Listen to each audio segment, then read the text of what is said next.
La politique avec Alexis Lacroix. Bonjour Alexis. Bonjour Steve. Et merci de nous rejoindre en vous. direct comme chaque vendredi. Alexis, je rappelle que vous êtes le directeur de la rédaction d'ActuJ qui consacre sa une à nouveau à une sorte de bilan, de premier bilan de cette guerre avec le cessez-le-feu victoire annoncé. peut-être en demi-teinte, mais quand même d'une victoire du duo Trump-Netanyahou. Un grand dossier à lire, entre autres, dans le nouveau numéro d'ActuJ. Alexis, vous vous intéressez aujourd'hui à la cote de popularité de nos politiques. On revient à l'actualité en France à partir de la dernière étude Cluster 17 pour le magazine Le Point. Et en croire ce baromètre mensuel, Bruno Retailleau est toujours devant avec 35% de cote de popularité, même s'il recule de 4 points. On va y revenir peut-être ensuite. Quels sont d'abord, Alexis, les ingrédients de la popularité du ministre de l'Intérieur, désormais à la tête par ailleurs du parti Les Républicains? Alors, je suis pas spécialiste des sondages, mais moi, je fais mes sondages. Vous voyez, je me balade en France beaucoup, dans les régions, et je vois effectivement qu'aujourd'hui, on parle dans les bistrots, on parle autant de Bruno Retailleau que d'autres responsables publics de première grandeur. Donc, il est dans la discussion publique. Vous voyez,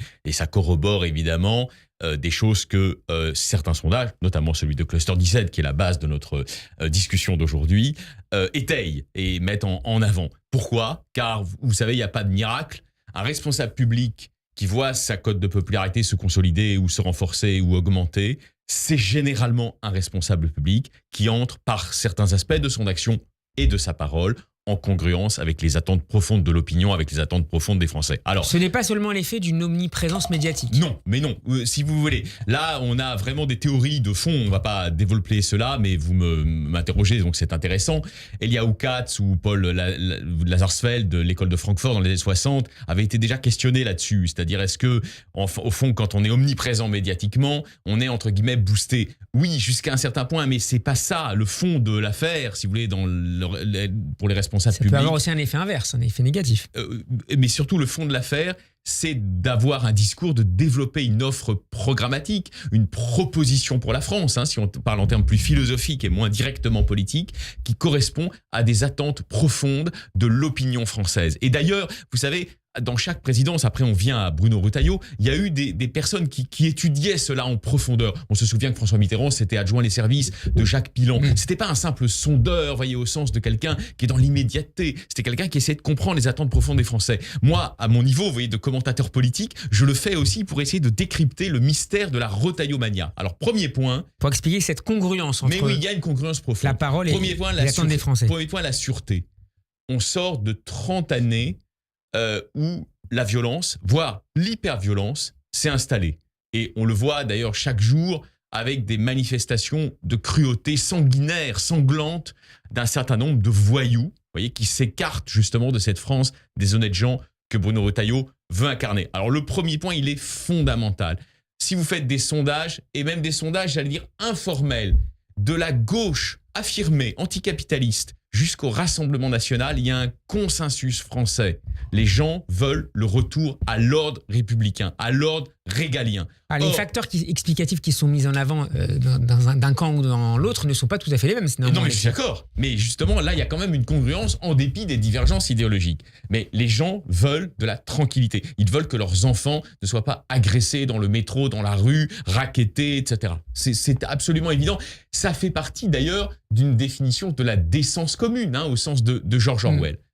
Pour ça, Bruno Retailleau, il a réfléchi depuis longtemps. Je le connais un peu, je connais sa culture, je connais même ses lectures, et notamment celle du grand sociologue, je vous l'ai cité récemment, Christopher Lasch, sur l'homme du commun. Quelle est l'aspiration de l'homme du commun en France aujourd'hui ? C'est l'aspiration à la sûreté, quelles que soient par ailleurs ses obédiences, ses convictions philosophiques ou politiques personnelles. Mais ce n'est pas ce qu'incarnaient les précédents locataires de la place Beauvau, Alexis ? Écoutez, pas tous. Alors, pas tous, on ne va pas rentrer dans le détail, mais pas tous. Plus 14% d'éloignement forcé, moins 24% de régularisation, moins 14% de naturalisation. Et cerise sur le gâteau, pardonnez-moi, plus 104% d'expulsion préfectorale. Voilà son bilan pour l'heure. Il s'apprête d'ailleurs, je crois, à éditer une brochure pour mettre tout ça sur le papier. Donc ça, c'est vrai que dans la bataille actuelle contre le Rassemblement national, parce qu'il y a une bataille contre le Rassemblement, si on ne fait rien, je veux dire, si l'arc républicain des partis modérés, LR en fait partie, ne font rien d'ici 2027, effectivement, les chances que Marine Le Pen ou Jordan Bardella ou leur ticket soient élus demeurent élevées. Ça signifie, donc, Alexis, qu'il conteste l'idée même d'impuissance des pouvoirs publics face à ce type de désordre ? Merci pour cette deuxième question, cher Steve. Elle est fondamentale. corrélé au retour à la sûreté, à la lutte contre le banditisme, le narco-banditisme, l'hyperviolence et à la restauration plus largement de l'autorité de l'État, qui a été, il faut bien dire, quand même abandonnée dans des territoires entiers de la République depuis une trentaine d'années, au fil des politiques menées. Corrélé à cela, il y a effectivement, vous avez raison, la réaffirmation du volontarisme politique. Dans les termes même de Retailleau, mais je crois qu'il a réfléchi à tout cela, c'est rompre avec l'impossibilisme. La rupture qu'il propose n'est pas la même rupture, même s'il y a des parentés, que celle de Nicolas Sarkozy en 2007. C'est une rupture avec le laisser-aller. Vous savez, la politique du chien crevé au fil de l'eau, les renoncements. Il propose un renoncement au renoncement, c'est-à-dire de renouer avec cette capacité qui est très française d'ailleurs, à appuyer sur les leviers du volontarisme politique et à améliorer la vie des gens. Ça, c'est absolument fondamental, je pense, comme explication de sa popularité. Pourquoi, Steve ? Là aussi, on parle des Français dans leur globalité. Vous voyez, on parle des Français en essayant de les réconcilier par-delà leurs différences. Qu'est-ce que ne supportent plus les gens ? Vraiment, quelles que soient vraiment leurs allégeances personnelles, c'est l'impuissance publique. Vous voyez, c'est-à-dire le sentiment qu'ils élisent des gens à tous les niveaux, l'échelon municipal, l'échelon... et que rien ne change, que leur vie ne s'améliore pas, et qu'on leur dit, bah, vous savez, on a tout essayé. Donc je crois qu'effectivement... Mais est-ce que les effets de sa politique sont déjà visibles pour les Français ? Alors, indépendamment des chiffres des données, alors, mais bon, écoutez, les Français ne constatent pas forcément sur le terrain. Là, je vais vous faire la réponse qu'il a faite lui-même à des confrères qui l'interrogeaient.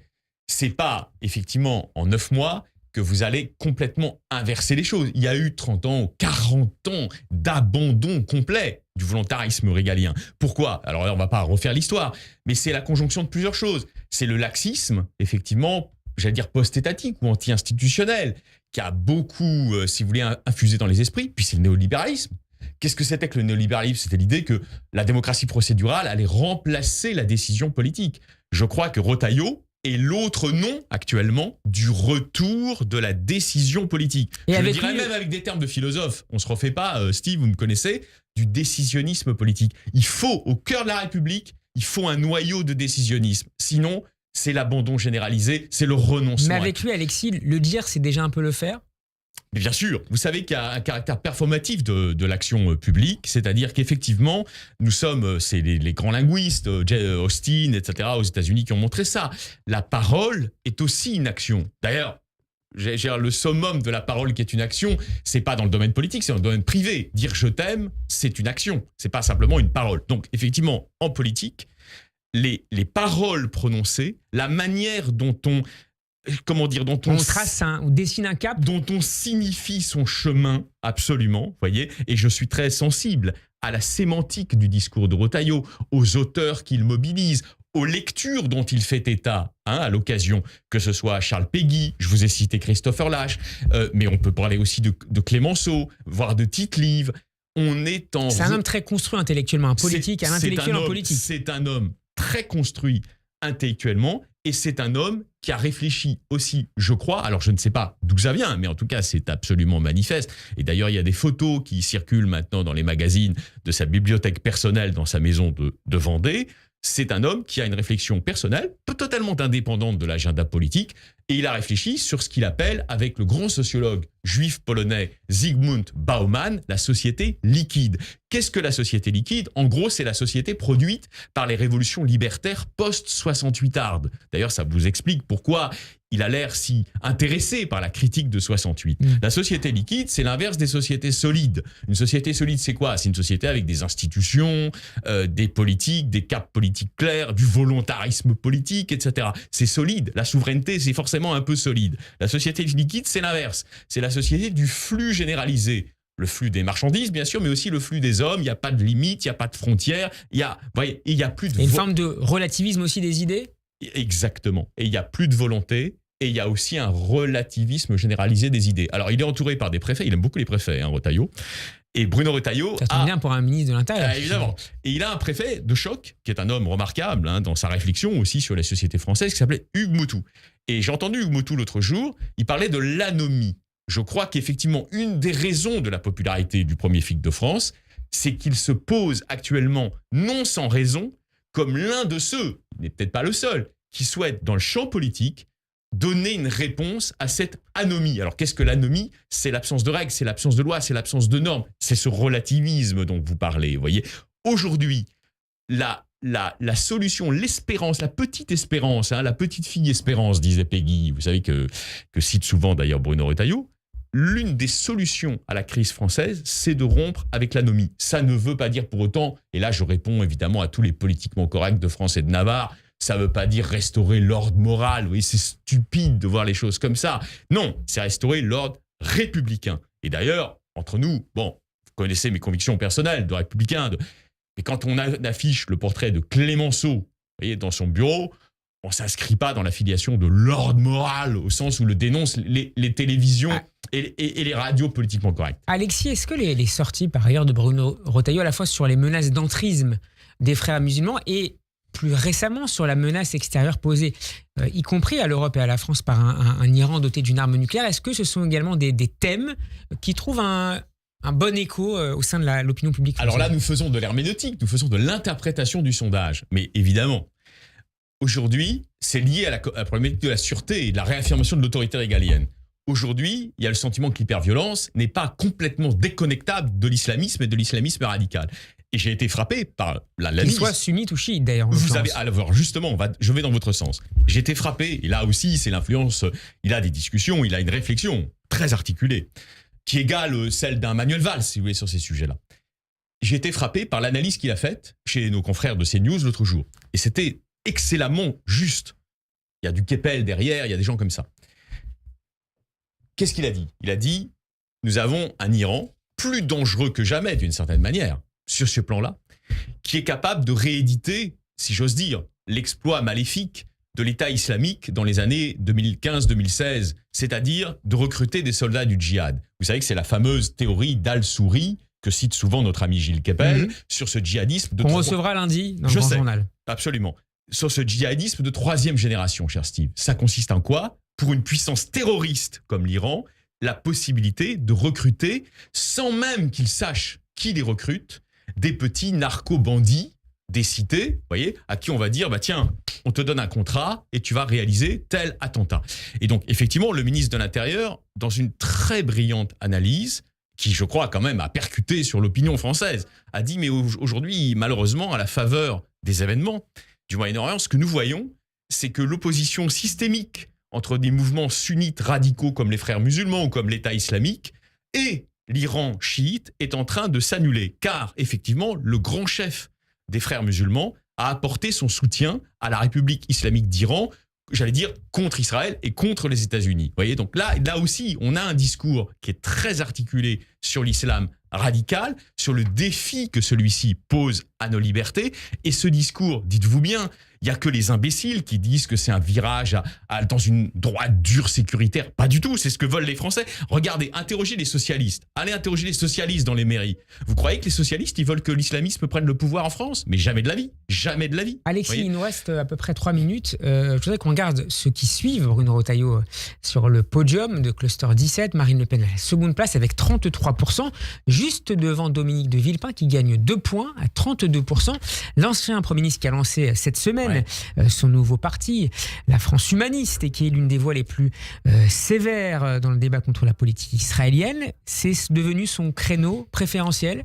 Alors, Dominique de Villepin est un maître de l'ambiguïté. Vous voyez, Bruno Retailleau n'est pas un maître de l'ambiguïté. C'est un cap clair, c'est une ligne, c'est la droite forte, c'est un cap clair. Il n'y a pas d'ambiguïté, il n'y a pas de perversité. Dominique de Villepin, c'est un grand pervers. Il l'a montré d'ailleurs à l'époque où, avec beaucoup d'habileté, il mettait des embûches et des embûches même personnelles sur le chemin de Nicolas Sarkozy vers l'Élysée. Donc je ne lui ferai évidemment sur le fond humainement aucune confiance. Maintenant, il a trouvé un truc. Que s'est-il dit dans son analyse ? Je n'ai pas discuté avec lui, mais je comprends son analyse. Il s'est dit, il y a un espace central qui sera recomposé probablement par l'effondrement sur lui-même, prévisible, pas automatique, mais prévisible, du macronisme.